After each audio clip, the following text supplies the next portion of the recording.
Hi hello આજે આપણે discuss કરશું will. What is a will, how it is registered, whether registration is mandatory or not, and basic about will. આજની વિડીયોમાં બસ આટલું જ રહેશે. તો એક વ્યક્તિ આખા જીવનભર મહેનત કરીને જ્યારે એક રૂપિયો ભેગો કરીને એની પ્રોપર્ટી બનાવે છે, એસેટ્સ બનાવે છે, મે બી મૂવેબલ કે ઇમૂવેબલ, તો એવું ઈચ્છે છે કે એના મર્યા પછી એની ઈચ્છા અનુસાર એના વારસદારોમાં જે એની ઈચ્છા અનુસાર છે એવી રીતે બટવારો થાય એના વારસદારોમાં. તો એ વ્યક્તિ એના જીવનકાળમાં જીતે જ એક ઈચ્છા પત્ર બનાવે છે, એક testamentary document, that is a legal document, that is called will.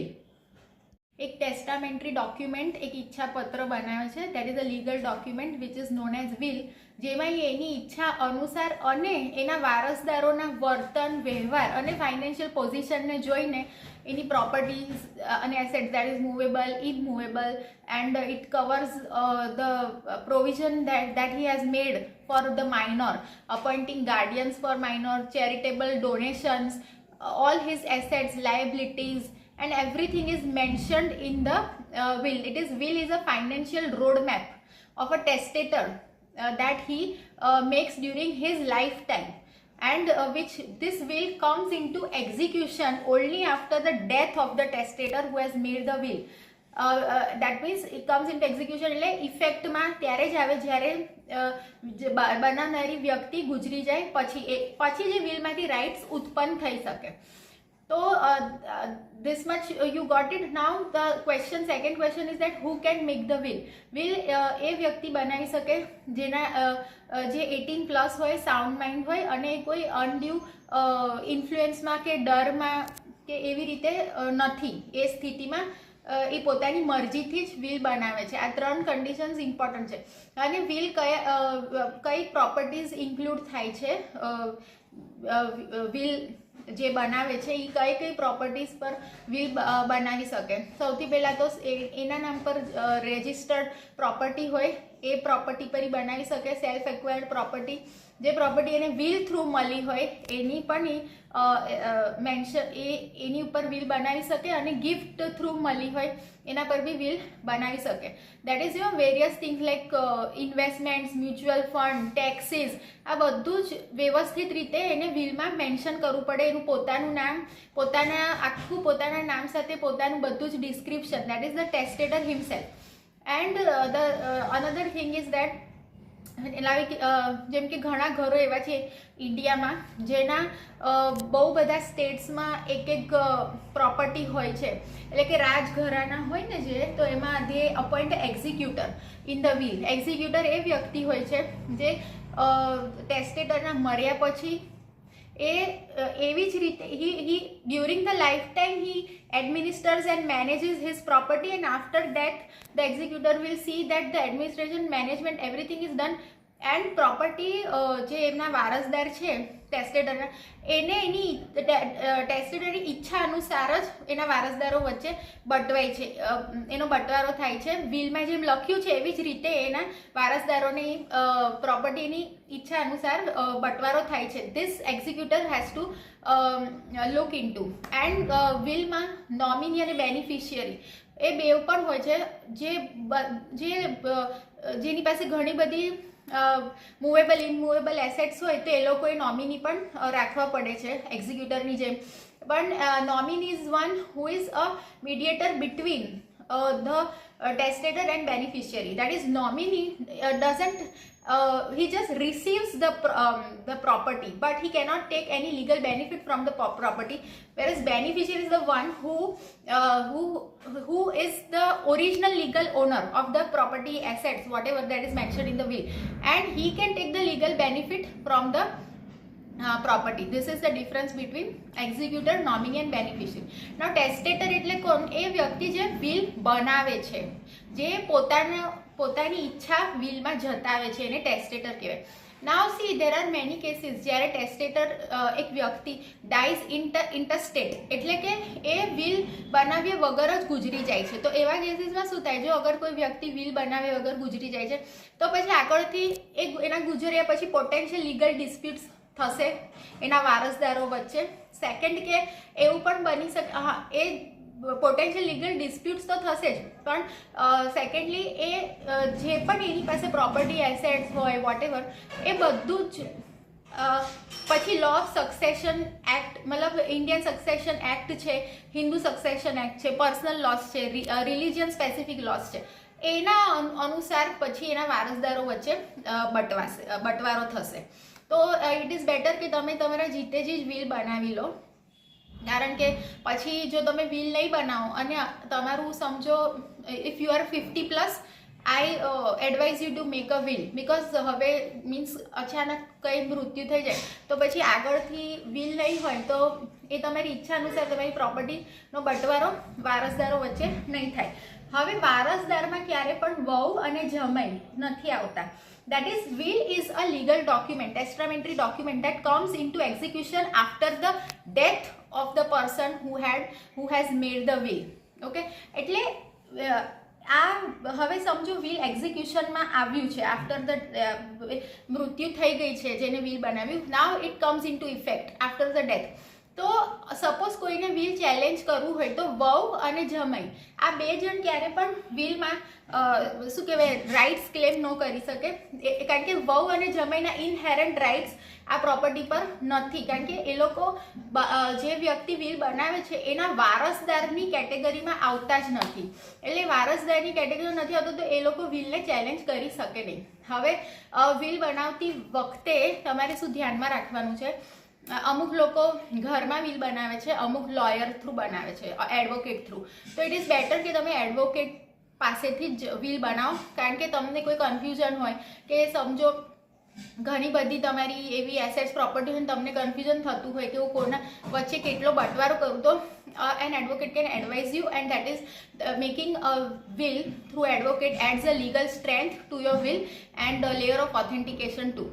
Now the thing is that અગર તમે જાતે બનાવવા માંગો છો ઘરે તો ઘરે પણ જાતે બનાવાય, પણ એ પછી છે ને પ્લેન પેપર હોવું જોઈએ, યા તો નોન જ્યુડિશિયલ સ્ટેમ્પ પેપર પર તમે વિલ બનાવી શકો, પણ લાઇનિંગ વાળા પેપર ઉપર વિલ નહીં બનાવવાનું. You have to take a non judicial stamp paper. That is known judicial stamp papers are use for it is to validate everyday legal and commercial documents. તો જો તમે ઘરે વિલ બનાવતા હોય તો you have to use a plane paper or a non judicial stamp paper, પણ lining વાળું paper તમે વિલ બનાવતી વખતે યુઝ નહીં કરતા. And non judicial stamp paper are the paper that are used outside the court, validates the everyday legal and commercial transaction that are taking outside the court, proving that the stamp duty payment has been done. And second thing is that it is used for the like business agreements માટે non judicial stamp paper use થાય, rental agreements માટે, property અને power of attorney related documents જ્યારે બનાવવાના તો you can use non judicial stamp paper. And એક બીજું હોય છે જ્યુડિશિયલ સ્ટેમ્પ પેપર પણ હોય છે. તો બેનો ડિફરન્સ છે, judicial stamp paper is government issued paper that you use inside the court for paying the court fees, filing the legal documents and like lawsuits, petitions, affidavits આ બધામાં. Why? To for the judicial acceptance in the court of your legal documents and for proving that you have paid the court fees. એટલે judicial stamp paper જે હોય એ કોર્ટની અંદર use થાય, court fees ભરી છે એ બતાડવા. અને નોન જ્યુડિશિયલ સ્ટેમ્પ પેપર જે છે કોર્ટની બહાર યુઝ થાય છે. અમુક એવા એગ્રીમેન્ટ્સ છે ને, મેં કીધું રેન્ટ એગ્રીમેન્ટ અને business agreement, sales agreement, property sale agreements, power of attorney related માટે. Now the thing is that અગર તમે ઘરે પ્લેન પેપર પર બનાવો છો તો તમારે શું ધ્યાનમાં રાખવાનું છે, વિલને લીગલ ગણાવવા માટે પ્લેન પેપર પર બનાવ્યા પછી તમારે છે ને એમાં બે વિટનેસીસની સાઇન લેવાની તમારી સામે, અને તમારે આ વિલ એ બે વિટનેસીસની સામે જ લખવાનું અને એની એક વિડીયોગ્રાફી કરી દેવાની, અને તમારે બી એની સામે સાઇન કરવાની અને એ બે તમારી સામે સાઇન, આ બધું વિડીયોગ્રાફી કરી લેવાની.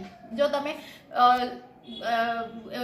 એડવોકેટ થ્રુ નથી બનાવવા માંગતા અને ઘરે જાતે બનાવવું હોય તો પછી તમારે આ ધ્યાનમાં રાખવું પડે. એન્ડ જો એમાં બે વિટનેસીસની સાઇન નહીં હોય તો તમારું વિલ લીગલ ગણાશે નહીં. પ્લેન પેપર પર લખીને જો તમે એમ જ રાખી મૂકશો પોતાની સાઇન હશે તો પછી એને લીગલ કે વેલિડ વિલ નહીં ગણાય. To make it legal and valid ઘરે બનાવો અને પ્લેન પેપર પર બનાવતા હોય you have to get the witnesses, 2 witnesses જેની સાઇન એ તમારી સામે કરે ને તમારે એ બી વિટનેસીસ સામે વિલ લખવાનું અને એની સામે સાઇન કરવાની. અને ફોર અ સેફર સાઇડ અગર પ્લેન પેપર પર ઘરે બનાવો તો તમારા લેફ્ટ હેન્ડનું થમ્બપ્રિન્ટ કરવાનું સાઇન સાથે અને પેલા બે વિટનેસીસનું બી થમ્બપ્રિન્ટ લઈ લેવાનું લેફ્ટ હેન્ડનું. નાવ અગર અને નોન જ્યુડિશિયલ સ્ટેમ્પ પેપર પર બનાવો તો દેટ ધ સેમ રૂલ અપ્લાઇઝ. વિટનેસીસનું જે મેં તમને રૂલ કીધો એ અને તમારી માટે જ સેમ રૂલ છે. અને હવે જો સપોઝ તમે એક એડવોકેટ થ્રુ બનાવો તો શું થશે, you have to go and જેમ તમને એડવોકેટ કે you have to provide all the relevant documents અને તમારે તમારી ઇન્ફોર્મેશન અને બધું એ એડવોકેટને આપવાનું. Then he will draft a will according to your wish. એ તમારે એને જણાવી દેવાનું મારી આવી આવી ઈચ્છા છે કે આવી રીતે મારી પ્રોપર્ટીનો બંટવારો થાય મારા વારસદારો વચ્ચે. એવી જ રીતે એડવોકેટ પછી વિલ ડ્રાફ્ટ કરશે. And once the will is drafted the second thing is that you have to get it registered. Now see, registration is not mandatory but it adds a legal strength and it deters the challenges after the will comes into execution. So the what I mean to say is that registration કરાવી લો તો સારું છે, કારણ કે ભવિષ્યમાં કોઈ potential legal dispute arise થાય છે અગર વારસદારો વચ્ચે તો રેજિસ્ટર્ડ વિલને ચેલેન્જ કરવું રેર છે. And always get your will drafted by I mean આ વિલ બનાવવાનું જે પ્રોસિજર એક સિનિયર એડવોકેટ થ્રુ જ કરવાનું, બરાબર. હવે તો registration adds a legal strength to your will and deters the challenges in future after your death when the will comes into execution. That is after your death will comes into effect. એમાંથી rights ઉત્પન્ન પછી જ થાય છે. તમારા જીતે જે કોઈ વારસદાર એનો હકદાર નથી કે એના પર અધિકાર જમાવી શકે નહીં તમારી પ્રોપર્ટી ઉપર. આ બધું વિલમાં મેન્શન હોય છે કે હું આ વિલ મારા હોશો આવાજમાં બનાવું છું, મારી મરજીથી બનાવું છું. આ બધું ટેસ્ટેટર એમાં લખે છે અને મારા મૃત્યુ પછી આવી રીતે આ આટલા વારસદાર વચ્ચે આ એના હકદાર છે, બરાબર. હવે વિટનેસીસ કોડે બનાવવા જોઈએ જે 18 પ્લસ હોય, પણ સાથે સાથે વિટનેસીસ એવા વ્યક્તિને નહીં બનાવવાની જેની ઉંમર ખૂબ થઈ ગઈ હોય, કારણ કે will come into execution after your death. હવે તમે ગુજરી જશો અને સમજો એ બી બહુ ઉંમર લાયક છે, ગુજરી ગયું તો પછી જ્યારે suppose registered will gets challenged in the court in future, suppose, બાકી રેજિસ્ટર્ડ વિલ નેવર ગેટ, એટલા રેર કેસમાં જ ચેલેન્જ થાય છે રેજિસ્ટર્ડ વિલ. તો પછી તમારું જે વિટનેસ છે એ એમાંથી કોઈ એક વિટનેસ ગુજરી ગયું હશે તો એ ત્યારે પછી કોર્ટમાં વેરિફિકેશન માટે નહીં આવી શકે. તો તમે બને ત્યાં સુધી એકદમ ઉંમરલાયકને નહીં બનાવવાનું વિટનેસ, જેમ કે most of 18 plus to 40 age 35 to 40 સુધીનાને જ વિટનેસ બનાવો. અને સેકન્ડ કે એને વિટનેસ ના બનાવે જેના નામ પર તમે પ્રોપર્ટી કરવાના છો. અને થર્ડ ઇઝ કે માય એડવાઇસ ઇઝ કે બેમાંથી કોઈ એક વિટનેસ તમે એડવોકેટ રાખી શકો તો that is a safer side હોય તો તમારી પાસે કોઈ એવા. અને વિટનેસ ઇઝ જેમ કે તમે હવે વિલ ડ્રાફ્ટ કરાવી લીધું લોયર એડવોકેટ પાસે, કાં તો તમે પોતે લખ્યું છે, હવે તમે એને રેજિસ્ટર કરાવવા જાઓ તો સૌથી પહેલાં શું કરવાનું છે કે તમે એક એપ્લિકેશન, એટલે તમારા જે તહેસીલના સબ રજિસ્ટ્રાર ઓફિસ હોય, જેમ કે વડોદરામાં કુબેર ભુવનમાં આ થાય છે, બરાબર, આ પ્રોસિજર રજિસ્ટ્રેશનની. તો સબ રજિસ્ટ્રાર ઓફિસમાં જવાનું, એપ્લિકેશન સાથે વિલ જે તમારું બની ગયું એની સાથે વિથ રેલિવન્ટ ડોક્યુમેન્ટ્સ. કેમ ત્યાં ગવર્મેન્ટની ઓથોરિટી આ સબ રજિસ્ટ્રાર ઓફિસર તમારા ડોક્યુમેન્ટ્સને વેરીફાઈ કરશે ને ત્યાં તમારે એને જમા કરાવી દેવાનું. પછી પછીનો સ્ટેજ એ છે કે ત્યારે સબ રજિસ્ટ્રારની ઓફિસમાં તમારે વિટનેસીસ, બે વિટનેસીસ તમારી સબ રજિસ્ટ્રાર ઓફિસર સામે તમારી સામે સાઇન કરશે વિલ ઉપર, અને તમારે પણ એ બે વિટનેસીસ સામે સાઇન કરવાની.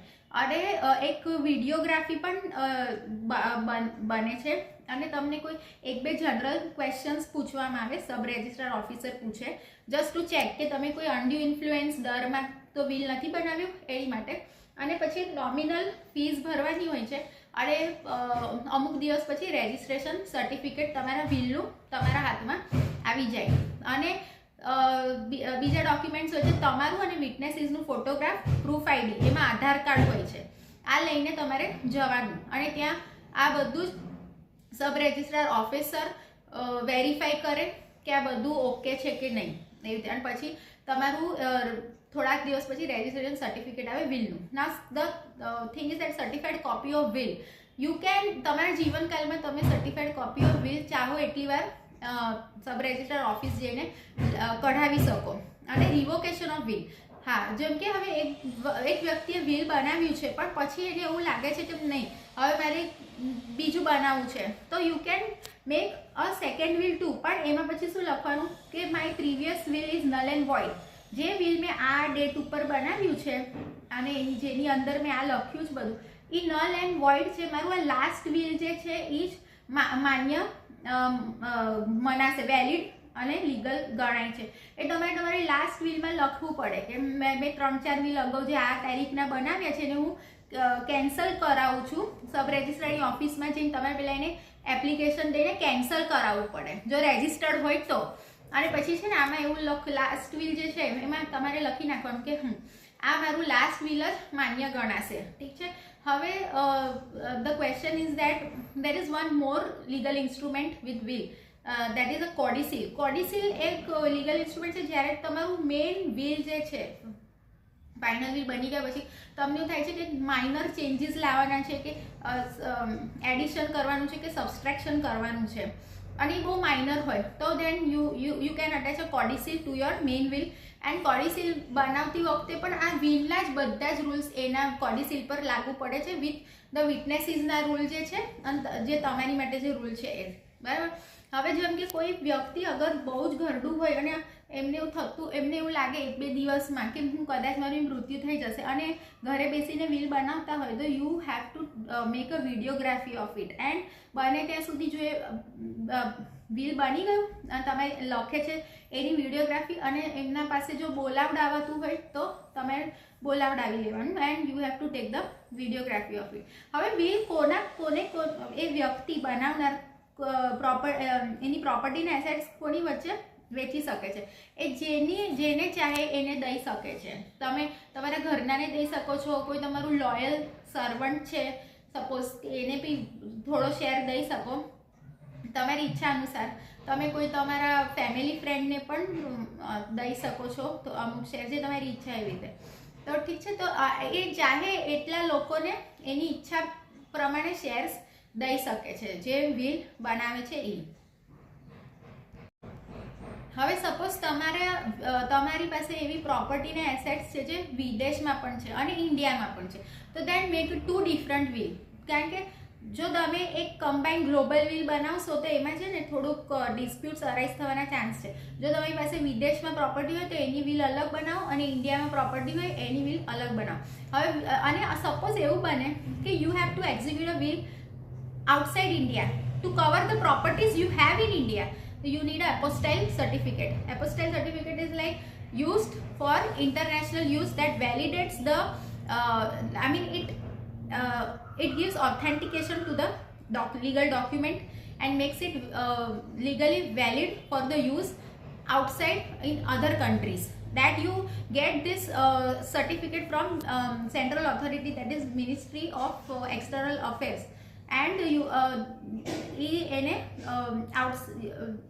ઇન્ડિયાની બહાર તમારા લીગલ ડોક્યુમેન્ટને લીગલી વેલિડ કરે છે without any embassy. Okay, so you have to attach that apostille certificate. Okay, now the another thing is that there are 2 other wills, that is online will પણ હવે બને છે. જે ઓનલાઈન પ્લેટફોર્મ્સ હોય છે, softwares use થાય છે જેમ કે વિલ જીની છે, લોટ એન્ડો, આ બધા સોફ્ટવેર યુઝ કરીને તમે ઘરે ઓનલાઈન વિલ બનાવી શકો. પણ પાછું એનું રેજિસ્ટ્રેશન કરવા ફિઝિકલી જે પ્રોસિજર છે સબ રજિસ્ટ્રાર ઓફિસ જઈને આગળ જે પ્રોસિજર ઓફલાઈન વિલની છે ને એ જ ઓનલાઈન વિલની છે. ઠીક છે. હવે વોટ અબાઉટ અનરેજિસ્ટર્ડ વિલ? અનરેજિસ્ટર્ડ વિલ જો તમે રેજિસ્ટ્રેશન નથી કરાવ્યું તો બી registered and unregistered will both can get challenged in the court. બે સેમ સ્ટેજ ઉપર છે પણ જે અનરજિસ્ટર્ડ વિલ છે આમાં તમારે એ ધ્યાન રાખવાનું, જે મેં તમને કીધું ને પ્લેન પેપર ઉપર બનાવ્યું હોય કે નોન જ્યુડિશિયલ સ્ટેમ્પ પેપર પર બનાવ્યું હોય, તો તમારે જે મેં પહેલાં કીધું કે વિડીયોગ્રાફી કરીને થમ્બ પ્રિન્ટ અને વિટનેસીસને અને તમારે બધા અને તમે અને બે વિટનેસીસ એકબીજાની સામે સાઇન કરવાની, એ જે મેં રૂલ્સ કીધા તો that will make it legal. Okay, now the another thing is that yes, હું એક કેસ મેન્શન કરીશ નીચે, એ તમે વાંચો. એક મીના પ્રધાન વર્સિસ કમલા પ્રધાન કેસીસ હતું, જેમાં એવું બન્યું હતું એક હસબન્ડે 2 લગ્ન કર્યા, તો ફર્સ્ટ વાઇફ સાથે ડિવોર્સ થયો, એના બી બાળકો હતા, સેકન્ડ વાઇફ સાથે લગ્ન કર્યા, એમના બી બાળકો હતા, પછી એ હસબન્ડની ડેથ થઈ ગઈ. તો ધ સેકન્ડ વાઇફ અને એના બાળકો એવું કહે છે કે એવું કહેતા હતા કે આ એટલે એ હસબન્ડ વિલ બનાવીને ગયા છે, અને જે ફર્સ્ટ વાઇફ હતી જેનાથી ડિવોર્સ થયા તો એનું એવું કેવું હતું કે એ વિલ ફ્રોડ અને ફેક છે, ઇઝ ફોર્સ્ડ વિલ વોટેવર. તો પછી જે સેકન્ડ વાઇફ હતી એનું વિલ પ્રૂવ કરવા માટે એક પિટિશન ફાઇલ કરે છે એના શહેરના સિવિલ કોર્ટમાં under section 276 of Indian succession act, જેમાં એવું એ પ્રૂવ કરવા માંગે છે કે હા આ વિલ લીગલ છે અને વેલિડ છે, કોઈ ફોર્સ્ડ કે ફેક વિલ ફ્રોડ અન્ડ્યુ ઇન્ફ્લુઅન્સમાં નથી બન્યું. પછી કોર્ટ એ બધું જ ચેક કરીને એને લેટર ઓફ એડમિનિસ્ટ્રેશન કે પ્રોબેટ ગ્રાન્ટ કરે છે કે હા તમારું વિલનું એક્ઝિક્યુશન સહી થયું છે અને વેલિડ છે. પણ જે ફર્સ્ટ વાઇફ છે એ આનાથી અગ્રીવ થઈને એને પણ સિવિલ કોર્ટમાં કેસ ફાઇલ કર્યો હતો, ત્યાં એ હારી જાય છે, પછી એ આગળ જાય છે